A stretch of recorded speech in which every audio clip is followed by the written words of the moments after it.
I'm Effie, and in this video I'm going to be running through the 10 worst books that I read in 2023. I feel like I've had quite a weird reading year. My mental health has been all over the shop as well, so that hasn't helped very much. So these are the books that I've judged to be the absolute worst of what I've read, but they're in no particular order. I feel like possibly based on my thoughts and feelings, you'll be able to get a feel for an order. And, you know, if you want to comment down below what order you feel like these books are, going from like the best of the worst to the worst of the worst, please feel free. Also, it sounds really weird, but I remember when I last put up this kind of video, I got some comments of people who had the opposite perspective to me.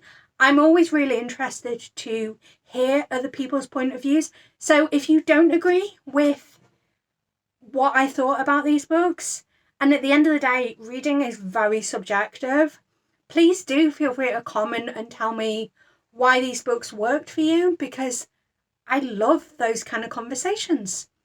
And I do read all of the comments. But let's just get cracking into it. Also, I have some wine, so if I get less coherent during this video, you'll know why. But I will try and keep it, you know, to the point. I'll try and actually get my words out, but I suppose we'll see how we get on. So first up, we've got How to Sell a Haunted House by Grady Hendrix. Essentially, I just found this book way too long and really unnecessary. So I'll be completely transparent. I picked this up because my best friend was reading it and I think not having a great time. So I was like, oh, I'm interested, let's see. Because I feel like I've had mixed results with Grady Hendrix. I'm not sure actually, now that I think about it, I think I've only read one other Grady Hendrix, and that was My Best Friend's Exorcism, which I would say is probably mid, the higher end of mid. Like, I didn't dislike it, but it didn't wow me. So I was interested to see what I thought about this book. And at the time I had Scribd and Everand. I do not have those anymore. I am trying to see how I get on without Scribd and Everand and Audible in the new year. But at the time that I read this book, I had Scribd/Everand. So I listened to the audiobook, and I remember thinking, now I listen to audiobooks at 2 times speed. So I don't know if it was 3 hours from the end or if it was 6 hours from the end, but I distinctly remember having 3 hours left of the book and going, I cannot believe there's this much left of the book, because it felt like the book was wrapping up and winding down, but clearly it wasn't. But it was just way too much, way too boring. I think it's also one of those, you know, I said at the top of this video that reading's subjective, and I think if the particular elements that were meant to be horrifying in this book was something that you do find particularly horrifying or scary, I think this book would work a lot better for you, and it probably does.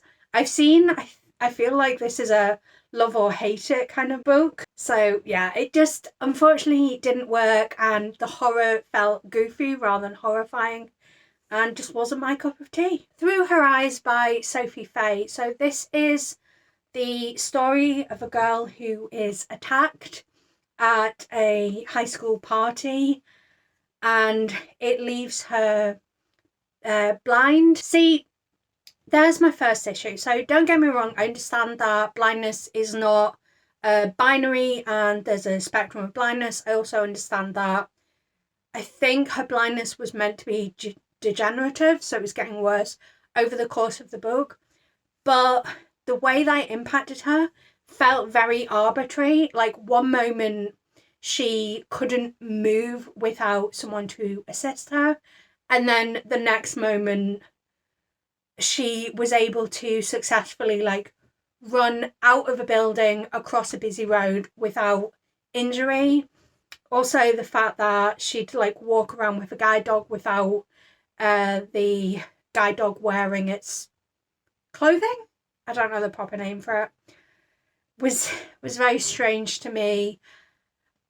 And it didn't quite work in that aspect. There was also an element of, there was a question about whether she was SA'd at the party. So she was physically attacked and bleach was thrown in her face, but she didn't know if she'd been SA'd or not. And the way that the conversations around that happened were very uncomfortable, because rather than saying that she didn't know if this had happened, she would say things like, oh, I didn't know if I had sex whilst I was unconscious. And it's like, that's not quite the wording that I would use to describe that situation. And don't get me wrong, I do understand that on both of these aspects, there is an element of her trying to come to terms and process what's happened to her. So I get that perspective, but it just didn't work. I mean, there was a much larger issue with why this book was not for me, and I actually despised it. But if I say it will kind of ruin the book for you, I did go into spoilers in, oh gosh, what video was it? Reading as if it was my full-time job. In that video, I went into spoilers at the end of the video. It's clearly marked in the video when I'm talking spoilers, but I said exactly why I hated this book. So if you're interested, I recommend you go check that video out, because like I say, I explain exactly why I didn't like it. But ultimately, I think that this is a story that could have had some significance if it really leaned into the coming to terms with what's happening to her and sort of adjusting to her life changed after a trauma. But instead, it just wasn't very well crafted, in my opinion. Next, we have Tress of the Emerald Sea by Brandon Sanderson. Ultimately, I found this world to be really interesting. I just didn't like the story that was being told. Now, something that I feel like I should state my bias is that I didn't like The Princess Bride. I will say that I don't have strong feelings around the movie. I've only seen it maybe once or twice. But I remember when I read the book for The Princess Bride, really not enjoying it, not having a good time. So I tried to go into this book with an open mind, but I was very aware that I didn't like The Princess Bride, so I didn't kind of want to read that story. But then my issues with The Princess Bride were less to do with the story itself and more the way the story was being told. And it's been some years since I read it, so I don't know if Sanderson kind of took the narrative style as inspiration, but I had a lot of issues with the way that this book was told narratively. The narrator himself was questionable. I think it's just meant to be this character's personality, but as someone who at the time that I read this book had not come across this character before, they are present throughout the Cosmere. So I think if you've read any Sanderson that takes place in the Cosmere, you've probably come across this character before. But I'd not come across this character, and I think that probably had an impact on me, that if I knew this character already, I might have understood their voice, but as it was, it just wasn't my cup of tea. I also think that pirate stories might not be for me. It's definitely something I'd like to explore further, but one book that didn't make this list but could have is The Adventures of Amina al-Sarafi, another pirate book. So maybe that's also an issue for me. I don't know. But unfortunately, Tress just didn't work. Fight Night by Miriam Toews. This is a book that I really couldn't tell you very much about, apart from the fact that the audiobook is horrible. Do not recommend at all. The grandmother character in this book makes really weird noises, and they are obviously spoken throughout the audiobook, and it was like the opposite of an earworm, where you just want it to stop and it doesn't. I also thought the story went wacky places, but not in a fun wacky places way. So again, wouldn't recommend it on that count.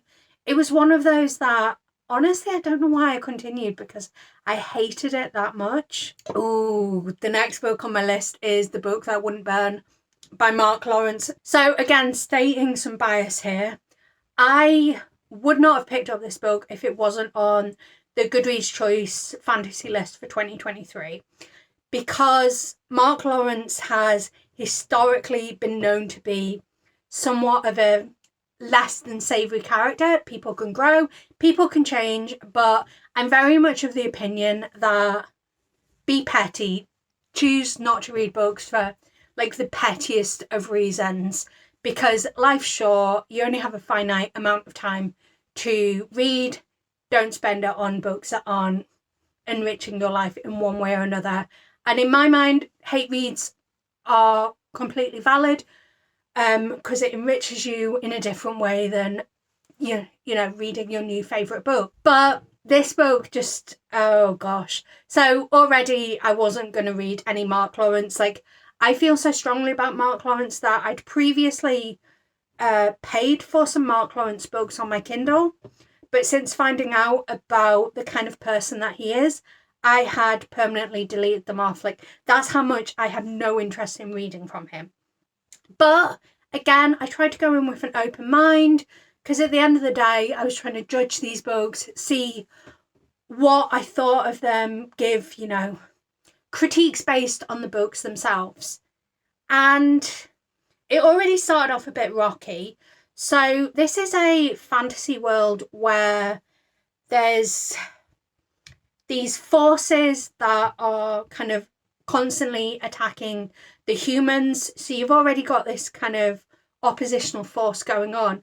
But in addition to this, and I mean, maybe it's just my lens as a white person, but there was like fantasy racism going on in addition. So the humans were racist with one another, but it didn't enrich the story in any way. Like, racism is not enriching, but there was no reason for this racism to exist in the story from a narrative perspective. Like, it didn't push anything further. It didn't change the story that was being told. You just every so often had a character being called a dust rat for like no kind of reason, and it didn't change the trajectory of her life. Nothing really changed as a result of this racism, and you already had an oppositional force, so you didn't need this. That was frustrating for me in and of itself. And then something that I sort of clicked to very quickly was the fact that you had this one character who was a child, and I cannot for the life of me remember how old she actually was, but I'm going to say she was about 11 or 12. So you're basically told that she's heading towards this place called the library. And then in the other POV, you have a character who is a 20-year-old man, and you know that he's trapped in the library. So immediately for me, that was setting off alarm bells, because in the man's perspective, he's the youngest of a group, and there's just these few people in the library. And I'm going, you've got this 12-year-old girl heading to a library full of, well, not full of adults, there's maybe like 5 or 6 adults there, and no one else. Like, that's already ringing alarm bells for me. And then she gets there, and like he's not there, and it's a very different situation than like he's experiencing. And like, long story short, timey-wimey things happen. But the problem I had with this book, and the thing that makes me so angry about this book, was the paedophilia. Because she is a 12-year-old, like, if we're being generous, she is a 12-year-old child. He is a 20-year-old man. The first time they meet, she is 12, he is 20.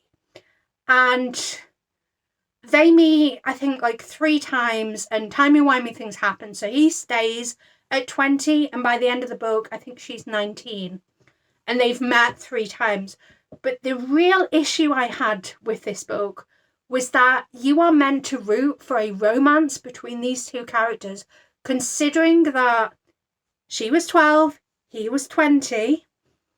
But also, not only that, but this book repeatedly tells you that she had feelings for him from the first time she met him when she was 12 and he was 20.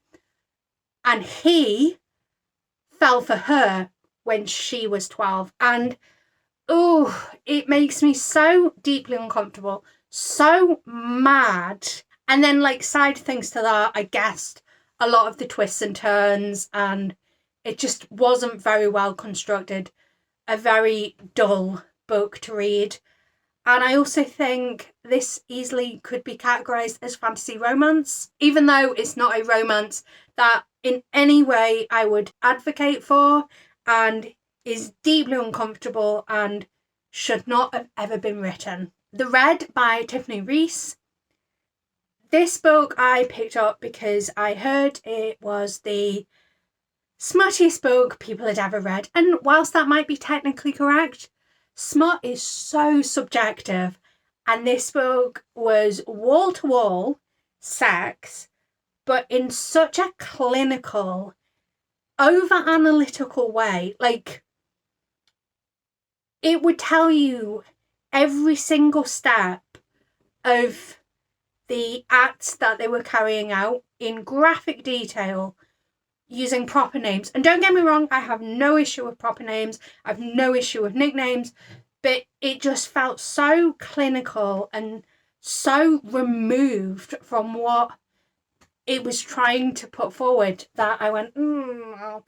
There's also a slightly questionable scene where a woman gets double teamed by, I think it's this guy and his grandfather. Like, they're the same age at that time, but still, like, that was a little uncomfortable as well. So I think this is probably one of the books that, like, I'm least salty about, because I very much understand that this is a highly subjective thing. And whilst it did not work for me, I can completely see it working for someone else.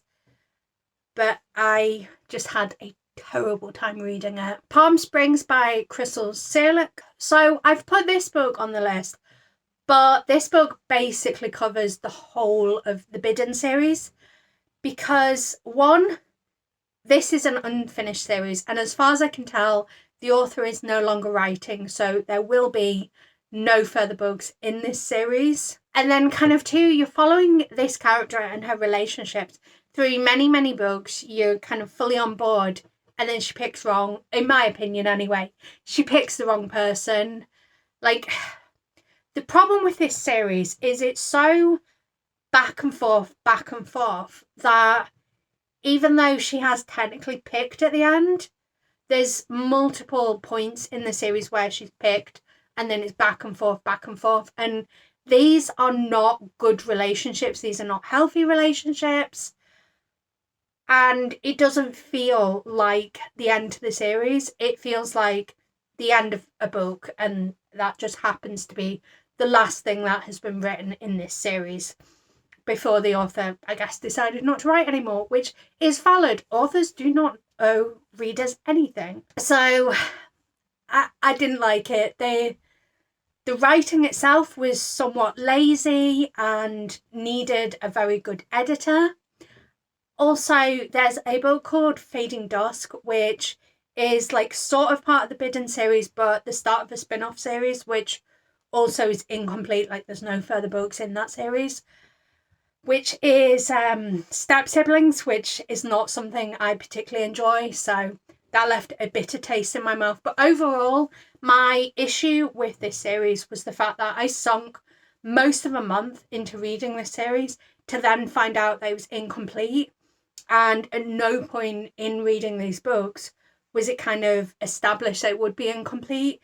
It kept being like, oh yeah, this series is going to be finished in this book, and then it wasn't.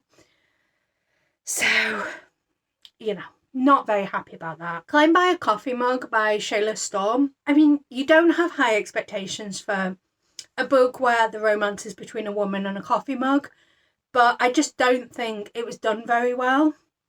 There's definitely romances between women, and to call them inanimate objects is disingenuous because they're usually enchanted or shifters or something like that. Like, it's usually a bit more nuanced than like, here's this random coffee cup that someone falls in love with, or at least that's been my experience. But this book just didn't feel very well done. I think it needed a bit more creativity on the author's part, because I've been very pleasantly surprised by the way that authors are able to craft very unique and quirky scenarios where the women and these objects get intimate together. But this was not the best. I thought the dialogue was somewhat lacking. I felt like it was trying to be too insta-lovey. It just didn't work out as a whole. I mean, that's fine. Not every book is going to work. The Princess and the Player by Ilsa Madden-Mills. This is a hockey romance, I believe, where... Is it hockey or is it football? I don't know. It's a sports romance where a woman ends up pregnant despite 2 contraceptives being used, and it's the pregnancy trope done so wrong. I mean, I'm not sure if it's my first time encountering the pregnancy trope. Probably my first time where like it's a primary trope of a book. Like, I think I've seen the pregnancy trope done before, but not as like the sole point of the book and what the story revolves around. But I did not like the way that it was handled in this book. I think there's a way that you can handle it that is with compassion and understanding, and where it isn't a case of, oh, you lied to me sort of situation and, oh, you're a slag. You know, like, it doesn't need to be that way. You can have drama without it devolving into personal attacks and whatnot.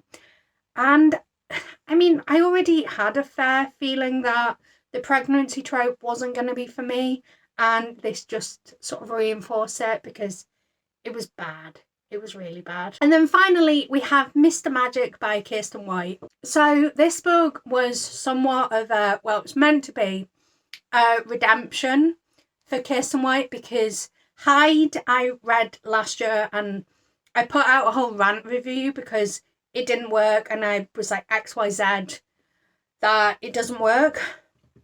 And then I read Mr. Magic because the thing is, the blurb sounded amazing. It gave me kind of Poltergeist vibes and I was interested to read it. But I think unfortunately it was a really clumsy allegory, and I get that Kiersten White was trying to kind of work through some trauma and whatnot and create this story to kind of write through that, and that's fine. And to the people that need it, it's worth this book existing. But for me, I was looking for something that wasn't the book that I got. I was looking for something a bit more horrifying, a bit less clumsily written. I also think that Kiersten White still hasn't quite got the knack of going from YA to adult. Like, these characters are adults, but they still feel like young adults, if that makes sense. Like, despite them being in their late 30s, almost 40s, there's a feeling like they're acting, speaking, behaving, etc. like teenagers. And it took me out of the story, as I had to keep reminding myself that they're much closer to my age than they are to teenagers. And that obviously did not work for me. So I don't know. I don't know if I'm going to give Kiersten White another chance. I think there's a possibility that this is going to be it for me and reading Kiersten White. Although I do think I might be interested in reading some of her YA, because as I say, I think it's a jump from YA to adult that has possibly been the issue. So if you want to recommend any Kiersten White, please feel free to recommend them to me. I think that's all I've got to say about my worst books of 2023. I'm sure as I'm editing this, I'll think of other things. But like, feel free to tell me your worst books in the comments. Tell me your best books. Just talk to me about books. I'm lonely. And I think my best books is coming out tomorrow. So subscribe to see that. But until then, love you. Bye.